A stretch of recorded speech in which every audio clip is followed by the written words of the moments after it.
Olá, sou Nocilene Santos em A Hora do Coach, aqui na TV Geração Z. No primeiro bloco falamos de planejamento, lado humano do planejamento. E agora nesse segundo bloco, o tema é maravilhoso também, como tudo que a gente traz aqui, especialmente para você que nos acompanha. Inteligência emocional e gestão espiritual. Olha que tema maravilhoso. E quem vai falar sobre esse tema e já está aqui comigo é Fagner Gouveia, a quem dou boas-vindas. Seja muito bem-vindo, Fagner. Muito obrigado, Nocilene, pelo convite. Mais uma vez, de volta ao seu programa Hora do Coach. Um grande abraço a todos os telenautas que nos assistem. Estou à disposição para a gente conversar um pouquinho sobre as questões de gestão espiritual, de inteligência emocional, que além de um tema que está na moda, é um tema de vital importância para o mundo corporativo, para a vida pessoal como um todo, né? Sem dúvida. Isso é, quando a gente fala de inteligência emocional, Fagner, isso aí, gente, cada hora que eu vejo no trânsito, por exemplo, que é muito comum, as pessoas se irritarem por coisas pequenas, isso é falta de usar a sua inteligência emocional. Não vale a pena. Aquela raiva vai ficar só dentro de você. Quem está ali, ó, nem sabe o que fez. Exatamente. Não é? Até aproveitando a oportunidade, esse exemplo de inteligência emocional no trânsito é comum. Eu dou 3 dicas básicas e rápidas para quem, por exemplo, rapidinho para quem, por exemplo, vive no trânsito dessas grandes megalópolis como São Paulo, Rio de Janeiro, Porto Alegre, Recife. Essas capitais que têm grandes trânsitos, né? 3 dicas básicas. A primeira, para você se manter calmo, que a inteligência emocional são um conjunto de competências que te deixa melhor, que te evolui, que te desenvolve. Então, por exemplo, no caso do trânsito, 3 dicas básicas. Ao invés de você brigar, buzinar para o carro da frente, você pode, por exemplo, cantar uma música, colocar uma música que seja do seu bel prazer, para você ouvir e esquecer do cotidiano. Outra dica importantíssima, você pode então conversar com o seu inconsciente, ou melhor, com sua voz da consciência. Não tem ninguém para conversar, está sem carona? Converse com seus projetos de vida. Uma segunda dica. E a terceira, até para fechar essa sugestão de inteligência emocional no trânsito, procure então, se não ouvir música e conversar com a voz da consciência, refletir com seu silêncio. São 3 formas para que você possa, né, desenvolver aí aspectos de inteligência emocional. Exatamente, tirando o foco do problema e olhando para a solução. Fagner, muito obrigada. A gente já começou bem, vocês viram? Já começamos com 3 dicas maravilhosas para você, porque é comum, nós que moramos nos grandes centros, enfrentamos isso. E eu vou falar um pouquinho do Fagner. Ele é autor desse livro. São 1000 pensamentos inspiracionais para viver em equilíbrio. Então ele sabe o que ele está dizendo quando ele fala das 3 dicas no trânsito. Aí você transfere essas dicas também para a sua vida, lá na profissão, lá na empresa, quando está irritado. Pense, como o pessoal fala, conte até 10. Então você começa a refletir sobre isso, sobre você mesmo, e vai ser muito melhor. Então quem é Fagner? O Fagner é pós-graduado em administração de empresas pela FGV. Ele é professor, também leciona desde 16 anos de idade, é um menino precoce esse, né? Atuou como treinador e consultor de recursos humanos em empresas de grande porte, nacionais e internacionais. O que mais aqui? Foi premiado, né, Fagner? Aquele prêmio que você recebeu lá da Telefônica. Você trabalhava na Telefônica, é isso? Me lembro. Mesmo. Pois é, isso aqui é um ser humano, um profissional que se dedica. E agora ele está aqui para falar com a gente desse tema que é incrível, que é inteligência emocional e gestão espiritual. Mas primeiro eu queria deixar que você complementasse um pouco dessa sua experiência. Bacana. Para complementar, até uma curiosidade que não está no livro, né? Eu atuo como professor de teologia no Centro Universitário Italo-Brasileiro, aqui em São Paulo. E é um desafio fantástico, Nocilene, lecionar teologia.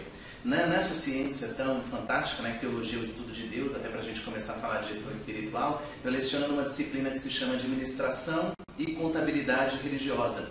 E é bem interessante a gente trabalhar esse tema, porque hoje é muito comum a gente entender o que é teologia da prosperidade, isso é muito dito, algumas pessoas não sabem do que se trata, outras falam algumas inverdades. É legal a gente trazer à tona para o nosso serenalta esse tema de gestão espiritual, que é fantástico. E aí, até para ponderar, Nocilene, aproveitar a oportunidade, uma coisa que é curiosa. Quando a gente fala em inteligência emocional, né? A inteligência emocional vem de emoções. Emoções, na verdade, são um conjunto de percepções que a gente tem, né? E que a gente sente. Logo vem a origem da palavra sentimento. Inteligência emocional, para resumir, nada mais é do que fazer o que gosta e gostar do que faz. E isso te dá prazer. Você converte a tempo, dor em prazer. Você consegue fazer algo do jeito que você gosta, do jeito que você sabe fazer. Até porque nas empresas hoje existe uma linguagem muito comum, chamada de competências, que são conhecimento, habilidade, atitude, a entrega do profissional. Existe o que se estuda também em coaching, que é o talento, a descoberta do talento, seja no executive coach, no professional, no auto-coaching que você faz com você mesmo. E na gestão espiritual existe o que a gente chama de dom. Dom é aquilo que você tem no seu DNA, veio com você e você desenvolve ao longo da vida. Claro que muitas pessoas não conhecem o seu dom há tempo. Muitas pessoas vivem a vida inteira e não sabem, na verdade, qual é o seu dom. E aí hoje eu vou trazer algumas dicas valiosas para a gente poder potencializar essa descoberta. E eu já fiquei curiosa com essa disciplina lá da teologia que você fala da contabilidade. Conta um pouco disso para a gente. Verdade. Isso é um tema muito polêmico, porque lá no UniItalo, Centro Universitário Italo-Brasileiro, no curso de teologia, lá é uma instituição laica. Então, é diferente de um curso de teologia, por exemplo, na faculdade adventista, na metodista, que tem uma única bandeira. Não, lá a teologia ela é aberta. Para vocês terem uma ideia, eu tenho 22 religiões diferentes dentro de uma sala de aula. Só para vocês terem uma ideia, eu tenho 40 alunos e 22 religiões e religiosidades diferentes. O professor, na verdade, eu, Fagner Gouveia, quem vos fala, na verdade eu funciono como moderador. Na verdade, eu nem professo como professor, eu funciono como moderador, porque é comum o conflito. Toda aula tem um conflito por uma questão de diferença ideológica, por uma questão de diferença religiosa. E trabalhar, lecionar para 22 disciplinas não é fácil, é um desafio muito grande. O que eu procuro fazer? Utilizar a gestão espiritual e a inteligência emocional. Sempre ponderar a fala, não defender uma única bandeira com fanatismo, porque você polemiza os outros. E, claro, como teologia é o estudo de Deus, trazer isso à tona, discutindo os aspectos da fé decidida. E quando a gente fala em contabilidade religiosa, muitas pessoas falam, puxa, como é que você faz para lecionar esses temas? É simples. A gente fala um pouco sobre o que é custo, gasto, despesa, investimento religioso. A gente fala sobre teologia da prosperidade. O que é de fato a teologia da prosperidade? Tem dois pensamentos populares que exemplificam bastante esse tema, a teologia da prosperidade, que é dando que se recebe, e aí a gente fala da partilha, do dízimo, 10ª parte, para o cristianismo como um todo, para o sistema cristão, dando que se recebe, e a gente fala, tem um outro pensamento popular, um ditado popular, inclusive de Minas, da sua terra, que diz assim, quem tem pensamento de escassez nunca viverá em abundância, porque é dando que se recebe. Então a teologia da prosperidade trabalha com esses pensamentos, com essa maiêutica, Que coisa incrível, né? Então a minha terra, tá vendo? Minas Gerais trazendo a sabedoria. Sem dúvida, sabedoria mineira aqui no programa. Sabedoria mineira no programa. Agora voltando um pouco para a empresa, como que ela consegue canalizar a gestão, a inteligência emocional com seus colaboradores, trazendo para a gestão espiritual? Como que funciona? Excelente pergunta. Eu costumo brincar, que a empresa é feita por pessoas, e não é difícil trabalhar. O difícil é se relacionar com as pessoas. Não é difícil trabalhar, é difícil lidar com gente, lidar com pessoas. E diante desse conceito de diversidade e inclusão, quando o colaborador, por exemplo, pede a conta em uma empresa, ele pede a conta por pessoas. Ou porque ele não se adaptou, ele entra pelo comportamento e sai pelo mesmo motivo. Então o RH das empresas tem uma preocupação no seu institucional, que são missão, visão, valores. É necessário ter essa preocupação, não apenas de escrever esse institucional e colocar no quadro do diretor. Precisa praticar isso diariamente, vindo do RH para com toda a empresa. Então, trabalhar a inteligência emocional nada mais é do que pegar o que há de melhor das pessoas, o que já é lapidado, e trazer à tona. Existem alguns projetos, como por exemplo, Educando é que se aprende, Ensinando é que se aprende, onde o funcionário coloca o ponto de vista dele, tem mais liberdade de expressão para falar sobre ideias, trazer ideias para dentro do negócio. É sabido que muitas vezes santo de casa não faz milagre, Até trazendo uma analogia para a teologia, santo de casa não faz milagre. Mas o colaborador que está ali no dia a dia, muitas vezes ele tem a condição, porque ele conhece o processo de trazer ideias. É ouvir, trazer a sensibilidade do ouvir para dentro das organizações. Esse é o melhor exemplo de inteligência emocional para a gente exemplificar na prática. E, claro, fazer isso diariamente com o uso, claro, do bom senso dentro das organizações. A gente sabe que a gente está gravando agora no estúdio, falando enquanto isso o mundo corporativo acontece. Você precisa decidir rapidamente, velocidade de resposta, tempo de processamento. A gente sabe de muitos ofensores que acabam atrapalhando e que acabam, por exemplo, gerando conflito nessa gestão de equipe, por exemplo. Mas para você gerir pessoas, primeiro passo, usar o melhor delas e ao mesmo tempo saber ouvi-las. Saber ouvir, essa aqui para mim é uma das competências do ser humano que deveria ser aperfeiçoada. A maioria não gosta, bem diz aquele pensamento oriental, né? Se temos 2 ouvidos e uma boca, deveríamos usá-los nessa proporção. E quem usa? Verdade. São poucos que usam. De fato, e isso a gente pode sentir no dia a dia, quando eu faço consultorias, vou às empresas fazer palestras comportamentais, é visível. Normalmente o líder, o gestor, né, ele não lidera pelo exemplo.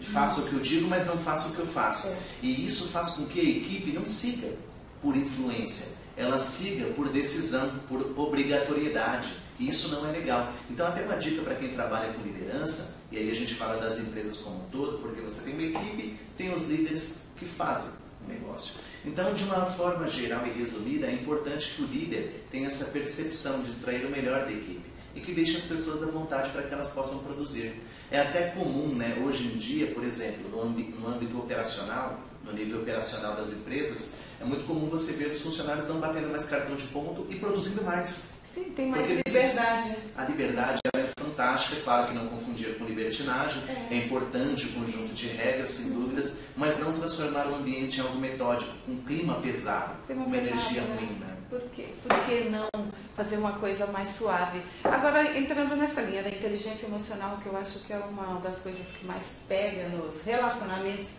em geral, né? Sim. Não vamos nem falar só do relacionamento na empresa, mas fora dele também. A inteligência emocional é que causa estragos, causa muitos estragos. Como desenvolver essa competência? Eis a questão.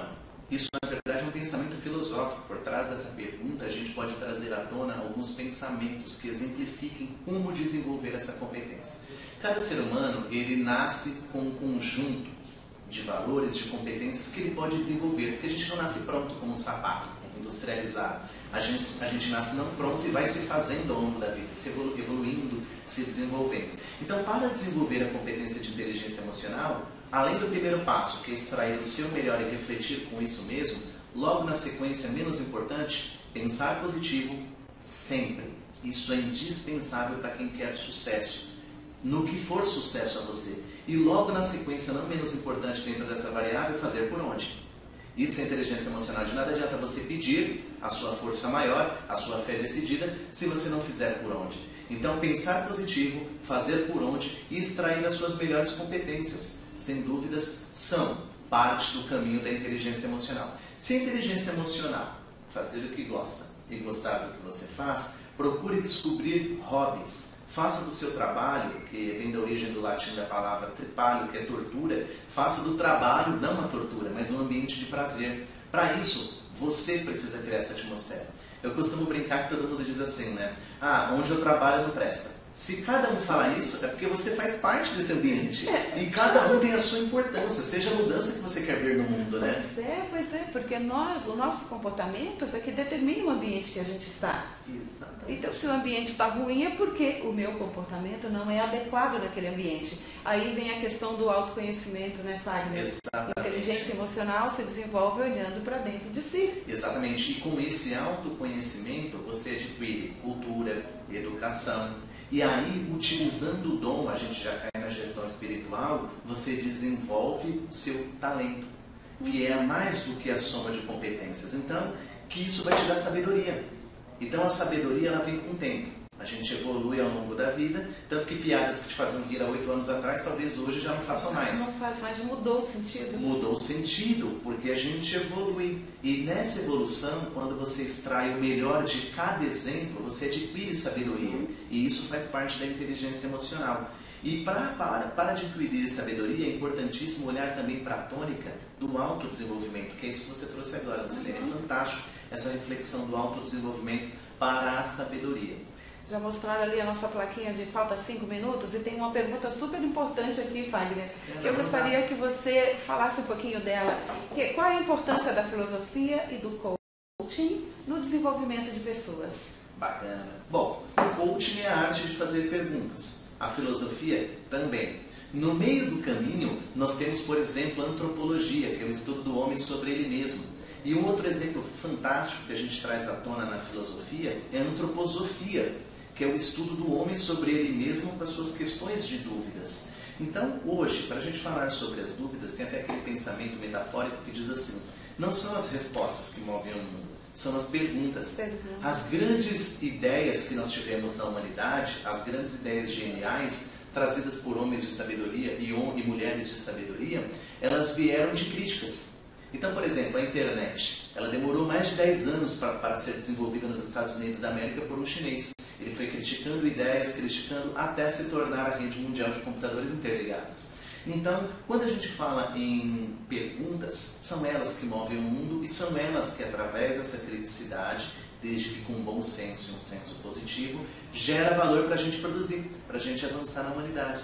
Incrível, né? Incrível. As perguntas são respostas e a pergunta ela leva a pessoa a refletir e a agir. É aí que está a diferença. E os grandes filósofos faziam isso com maestria. Sim. Era incrível. Jamais dava uma resposta. Ele dava uma pergunta que a pessoa fala: nossa, fulano é bom, Sócrates é bom, Aristóteles é maravilhoso, né? Exatamente. Fagner, você não dá o peixe, você ensina a pescar. Ensina a pescar. Eu vou pedir que você faça as considerações finais e deixe os seus contatos para que as pessoas encontrem você. Claro. Em primeiro lugar, quero agradecer a você, Nocilene, mais uma vez pelo convite para nós falarmos um pouco sobre gestão espiritual e inteligência emocional. Espero ter ajudado os telenautas. Deixe os contatos para quem quiser eventualmente mandar perguntas, abordar um pouco mais sobre o tema.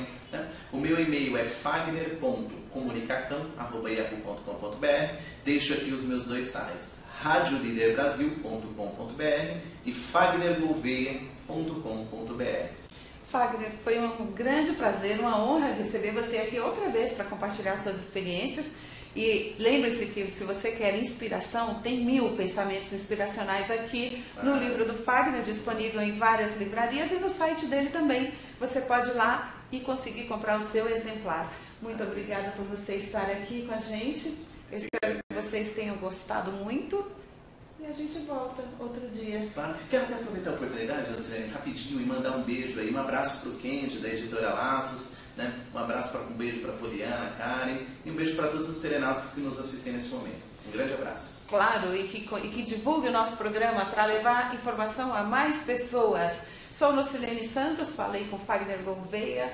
O tema foi inteligência emocional e gestão espiritual. E eu aguardo você na próxima semana com mais informação para você. Até a próxima quarta.